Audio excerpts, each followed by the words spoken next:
What if I told you that one of the most aggressive front offices in the NFL has quietly built a contender, not just through great picks, but through calculated chaos on draft day? Smash that like button, subscribe to the channel, and share this video with every 49ers fan you know, because what we're about to break down might completely change how you see the San Francisco 49ers draft strategy.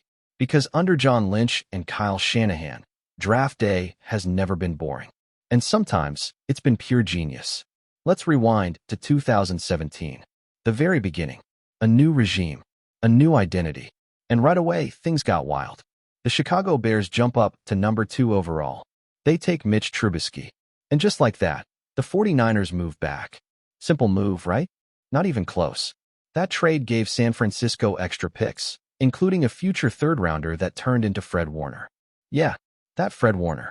One of the best linebackers in football. Now imagine this.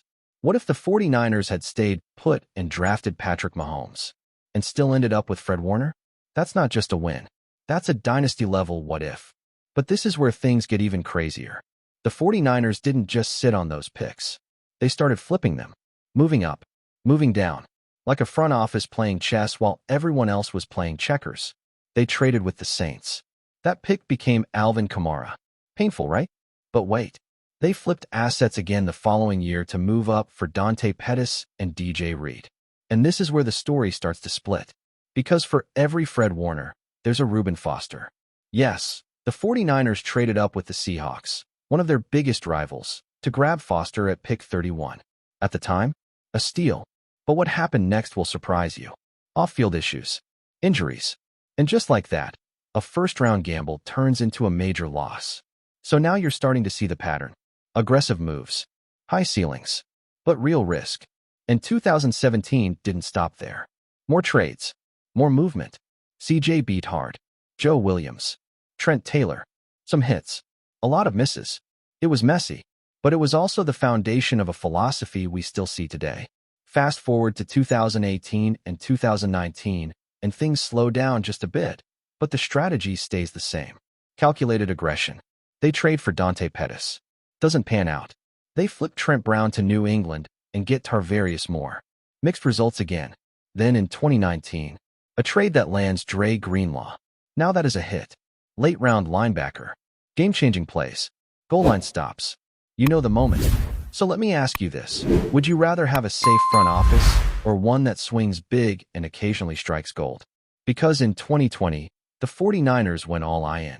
This was the year everything changed. They traded for Trent Williams. Not just a good player, a franchise cornerstone. They moved up for Brandon Ayuk. Explosive, dynamic, a perfect fit in Shanahan's system. They flipped DeForest Buckner for a first-round pick and turned it into Javon Kinlaw. Now that move, still debated to this day. Was it worth losing Buckner? Or was it a necessary cap decision? Let me know what you think, but don't go anywhere, because it gets even more interesting. They kept dealing. Matt Breida, gone. Marquise Goodwin, gone. More picks, more flexibility. And right in the middle of all that chaos, they reshaped the roster.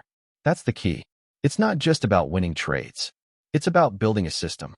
Now hit that subscribe button if you're enjoying this breakdown, because we're about to get into the modern era, and this is where the strategy becomes crystal clear. 2021, 2 trades. They move down slightly, pick up Aaron Banks. Then they package picks to move up for Trey Sermon. Now be honest. How many of you thought Sermon was going to be the guy? Yeah, didn't quite work out. And that's the reality of this approach. You're going to miss. But when you hit big. Jump to 2023.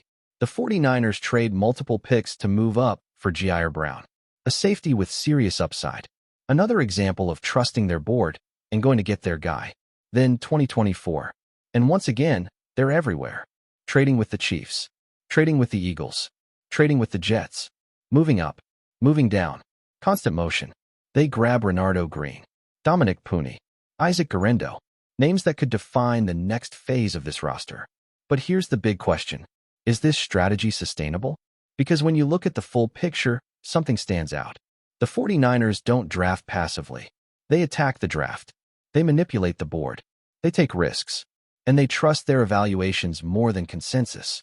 Sometimes it burns them. Sometimes it builds stars. But it always keeps them in control. And in the NFL, control is everything. So now I want to hear from you. Should the 49ers keep being this aggressive on draft day? Or is it time to play it safer? Drop your thoughts in the comments, because this debate is far from over. And here's the thing. With this front office, the next draft day blockbuster trade? It's not a question of if. It's when. And when it happens, you already know we'll be breaking it down right here. So make sure you subscribe, like the video, and share it with your fellow 49ers fans. Because the next move might change everything.